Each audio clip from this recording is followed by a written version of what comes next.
You will hear a number of different recordings, and you will have to answer questions on what you hear. There will be time for you to read the instructions and questions, and you will have a chance to check your work. All the recordings will be played once only. The test is in 4 sections. Write all your answers in the listening question booklet. At the end of the test, you will be given 10 minutes to transfer your answers to an answer sheet. Now turn to section 1 of your question booklet.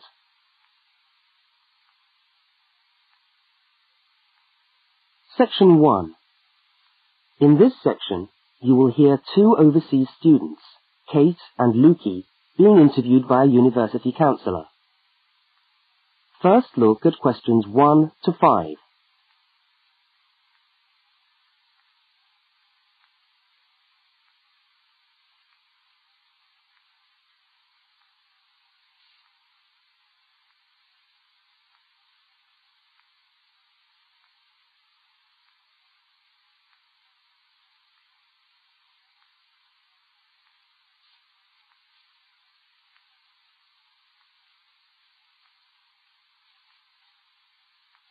You will see that there is an example which has been done for you.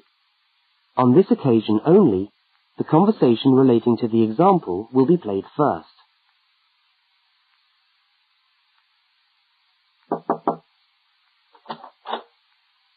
Hi there, Kate. Come on in. How are you today? Fine, thanks. Hi, Lukey. How's things? Okay. Well, as I explained on the phone, I'm a counsellor here at the Student Services section of the university.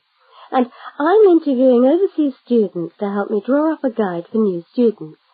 So I'd be grateful if you could tell me a little about your time since you've been here in Cambridge. Right. Good idea. Now, Kate, let's start with you. Okay. This is your 2nd semester, isn't it? Could you tell us something about your first impressions of the town when you arrived? Yeah. Well, first of all, I was struck by how quiet it is here in the evening. Kate's first impression of the town is that it is quiet in the evening, so quiet is the answer. Now we shall begin. You should answer the questions as you listen, because you will not hear the recording a second time. Now listen to the first interview with Kate and complete the notes by filling in the numbered spaces 1 to 5.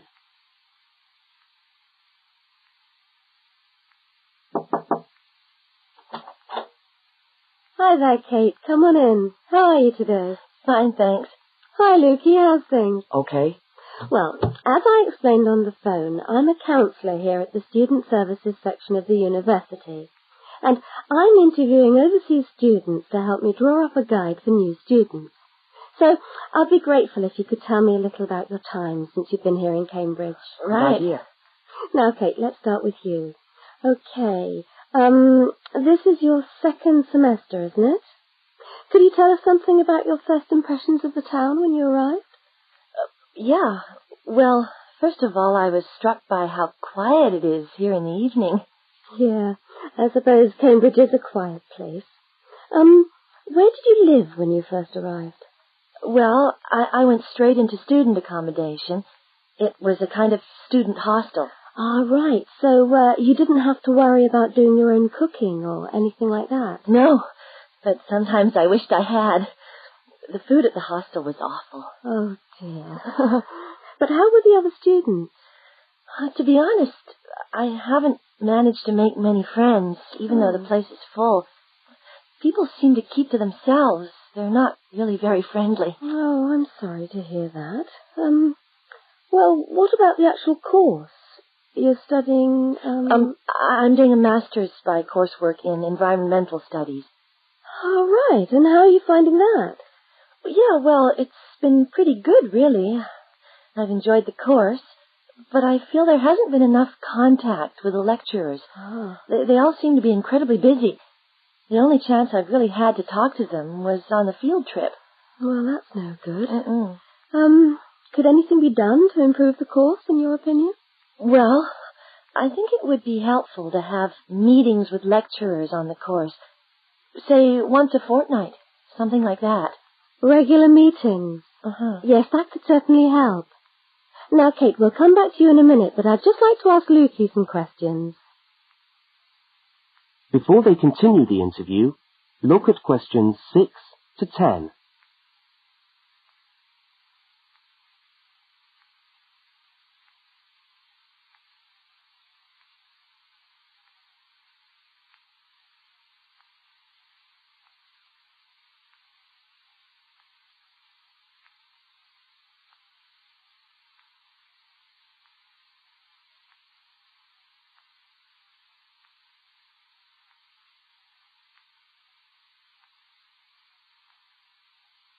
As you listen to the rest of the interview, complete the notes.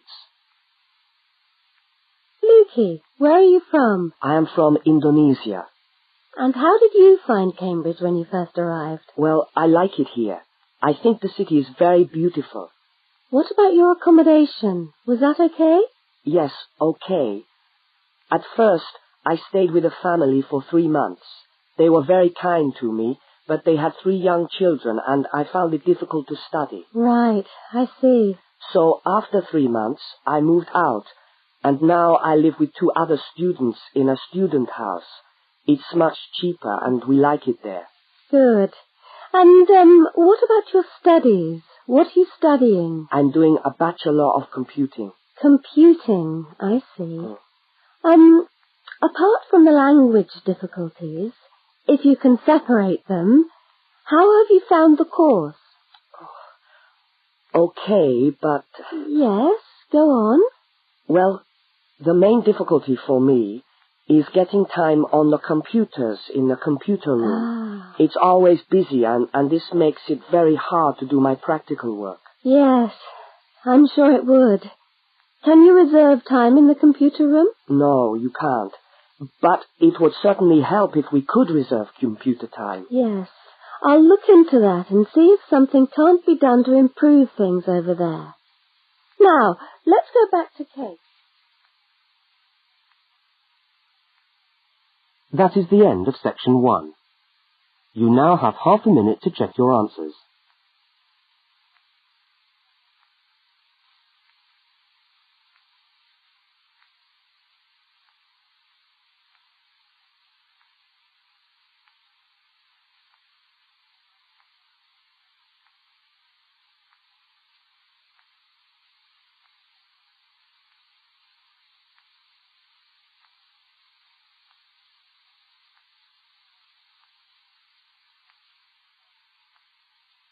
Now turn to section 2.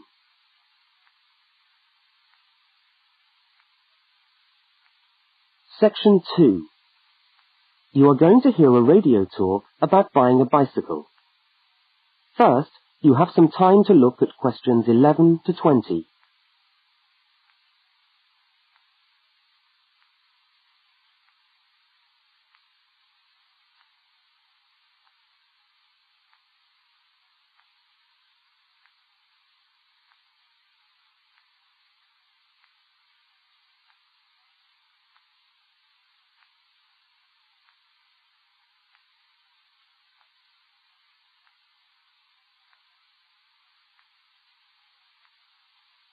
Now listen to the first part of the talk and complete the notes by filling in the numbered spaces 11 to 20. Well, last week we talked about buying camping equipment, and today I'd like to talk to you about buying a bicycle. A simple enough exercise, you might imagine, but there are lots of things to look out for to make sure you get the best deal for your money. Well, the range of bicycles is enormous. There are racing bikes, touring bikes, mountain bikes, or just plain ordinary bikes for riding around town.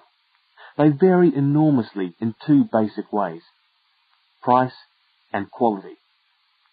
This means that the choice you make will probably be determined by the amount of money you want to pay, your own personal needs, what is actually available, or a compromise of all 3 things.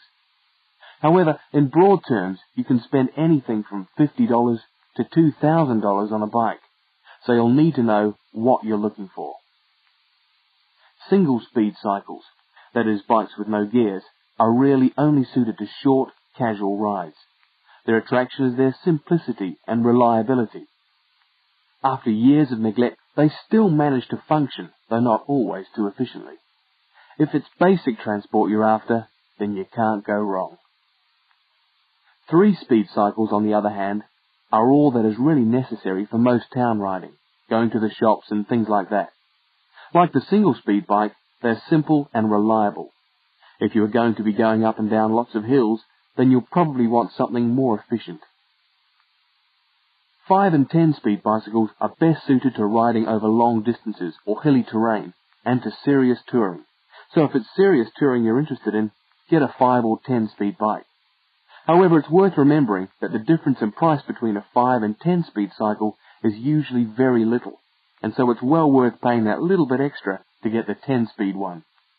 So I would tend to recommend the 10-speed bike as the price is similar. However, you'll be getting better quality components. Now the next thing we need to look at is size. Buying a cycle is like buying clothes. First of all, you find the right size, and then you try it on to see if it fits. Contrary to what you might imagine, the size of the cycle is not determined by the size of the wheels, except in children's cycles, but by the size of the frame. So you'll need to measure the length of your legs and arms to get a frame that is the right size for you. Well, that's all from Helpful Hints for today. That is the end of section 2. You now have half a minute to check your answers.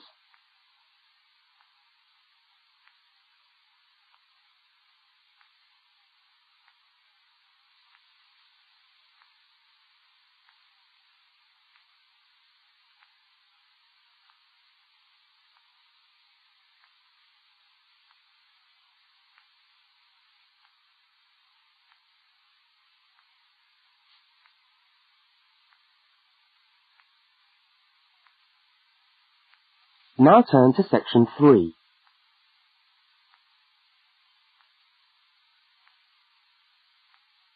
Section 3. In this section, you will hear a conversation between two students, Fiona and Martin, talking about a tutorial topic. First, look at questions 21 to 24.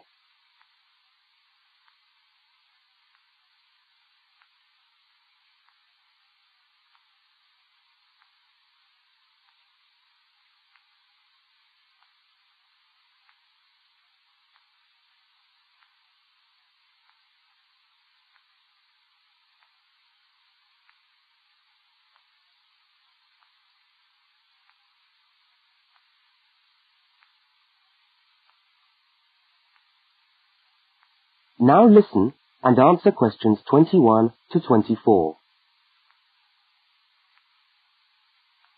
Hi there, Martin. How are you going with your Australian Studies tutorial paper? Oh, good. I finished it, actually. Lucky you. What did you do it on? I'm still trying to find an interesting topic.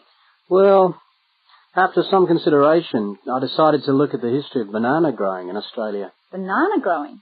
Yeah, banana growing. Fascinating, I'm sure. Well, it's not as boring as you'd think. And I wanted to tie it into the work I've been doing on primary industries and the economy. Anyway, I bet there are a few things you didn't know about bananas. Such as? Such as the fact that bananas were among the first plants ever to be domesticated. Oh, really? Yeah, they're an extremely nourishing food. I suppose you're going to tell me the whole history of banana growing now, aren't you? Well, it'll be a good practice run for my tutorial next week. I'll do the same for you sometime. Okay, fire away. So where were these bananas first domesticated? According to my research, the Cavendish banana, which is a type of banana and the first type to be cultivated here, actually originated in China, but they had a fairly roundabout route before they got to Australia. You mean they didn't go straight from China to Australia? No, they didn't. It seems that in 1826, bananas were taken from South China to England. I suppose they'd have made a welcome addition to the English diet. Yes, I'm sure. Well, apparently there was an English duke who was particularly fond of bananas, and he used to cultivate them in his hothouse, which is where you have to grow them in England, of course, because of the cool climate. And they became quite popular in the UK. So he was the one responsible for cultivating the Cavendish banana, which was then introduced into Australia. I see, and we've been growing them ever since. Yeah. Now look at questions 25 to 32.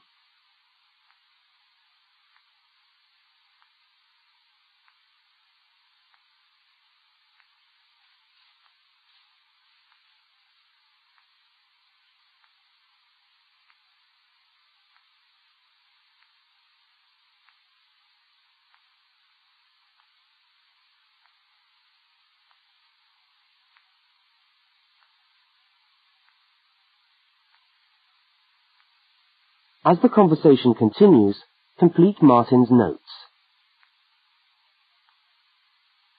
Are they hard to grow? Well, yes and no. To grow them in your garden, no, not really. But to grow them commercially, you need to know what you're doing. You see, you only get one bunch of bananas per tree, and it can take up to 3 years for a tree to bear fruit if you don't do anything special to it. But this period is greatly reduced with modern growing methods, particularly in plantations where you have perfect tropical conditions. Right. So what are you looking at? 1 year? 2 years? No, around 15 months in good conditions for a tree to produce a bunch of bananas. And once you've got your bunch, you cut the bunch and the plant down. So how do the trees reproduce then?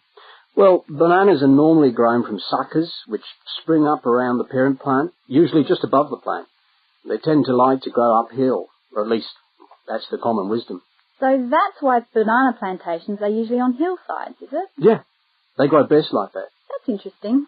If you plant them in rich soil and give them plenty of water at the beginning of summer, then they should be well advanced by the beginning of winter, when growth virtually stops. But in a country like England, they're hard to grow. Although you can grow them in a hothouse. But in Australia, it's not difficult. No, though even here, the growers put plastic bags around the bunches to protect them and keep them warm. If you go up to the banana growing districts, you'll see all these banana trees with plastic bags on them. But how do they stop the bananas going bad before they reach the shops? Well, the banana bunches are picked well before the fruit's ripe. Once you cut the bunch, the bananas stop growing, but they do continue to ripen. The interesting thing is that once one banana ripens, it gives off a gas which then helps all the others to ripen. So they pretty much all ripen within a few hours of each other. Amazing. So do we export lots of bananas overseas to Europe and Asia, for instance? Well, oddly enough, no. I believe New Zealand takes a small proportion of the crop, but otherwise, well, they're mostly grown for the domestic market, which is surprising when you think about it, because we grow an enormous number of bananas each year. Yes, well, thank you for all that information. I'm sure the tutorial paper will go really well. You certainly seem to have done your research on the subject. Let's hope so. That is the end of section 3. You now have half a minute to check your answers.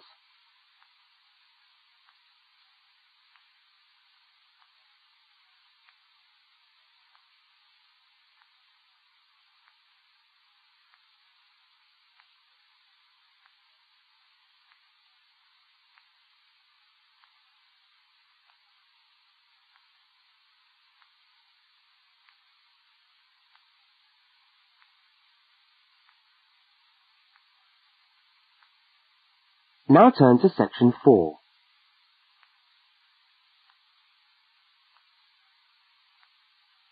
Section 4. You are going to hear part of a public lecture for new students. First, look at questions 33 to 35.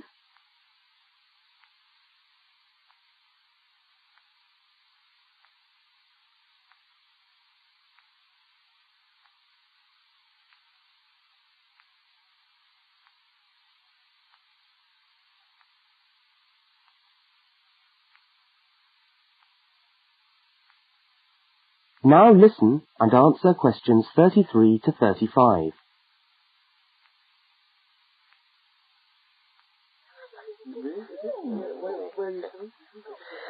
Good morning everyone, and welcome to our regular lecture on health issues. This series of lectures is organised by the Students' Union and is part of the Union's attempt to help you, the students of this university, to stay healthy while coping with study and social life at the same time.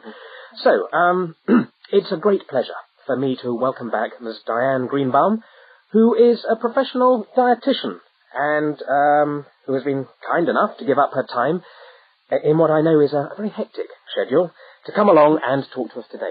Thank you. Thank you very much, John. May I say it's a pleasure to be back. Now, stresses at university, being away from home and having to look after yourselves, learning your way around the campus, all contribute to making it quite hard sometimes to ensure that your diet is adequate. So, today, I'm going to talk about ways of making sure that you eat well, while at the same time staying within your budget.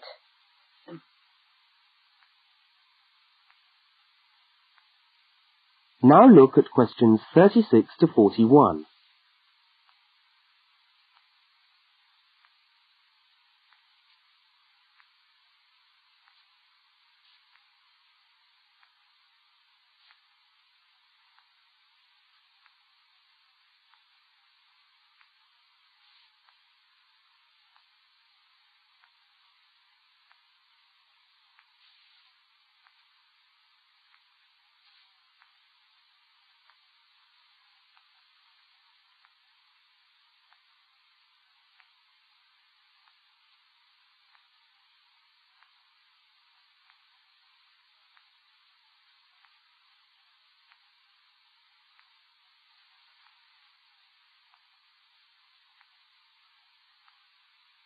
As you listen to the second part of the lecture, complete the notes and diagram in the spaces provided.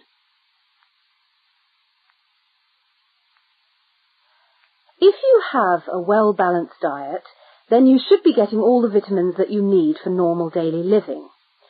However, sometimes we think we're eating the right foods, but the vitamins are escaping, perhaps as a result of cooking, and anyway, we're not getting the full benefit of them. Now, if you lack vitamins in any way, the solution isn't to rush off and take vitamin pills, though they can sometimes help. No, it's far better to look at your diet and how you prepare your food. So, what are vitamins? Well, the dictionary tells us they are food factors essential in small quantities to maintain life. Now, there are fat-soluble vitamins which can be stored for quite some time by the body, and there are water-soluble vitamins which are removed more rapidly from the body, and so a regular daily intake of these ones is needed. Okay, so how can you ensure that your diet contains enough of the vitamins you need? Well, first of all, you may have to establish some new eating habits. No more chips at the uni canteen, I'm afraid. Now, firstly, you must eat a variety of foods. Then you need to ensure that you eat at least 4 servings of fruit and vegetables daily. Now, you'll need to shop 2 or 3 times a week to make sure that they're fresh, and store your vegetables in the fridge or in a cool, dark place. Now, let's just refresh our memories by looking at the healthy diet pyramid. Okay, can you all see that? Yep. Good. Well, now, as you see, we've got 3 levels to our pyramid. At the top, in the smallest area, are the things which we should really be trying to avoid as much as possible. Things like, sugar, salt, butter, all that sort of thing. Next, on the middle of our pyramid, we find the things that we can eat in moderation. Not too much, though. And that's where we find milk, lean meat, fish, nuts, eggs. And then at the bottom of the pyramid are the things that you can eat lots of, because they're the things that are really good for you. Here we have bread, vegetables, and fruit. So, don't lose sight of your healthy diet pyramid when you do your shopping.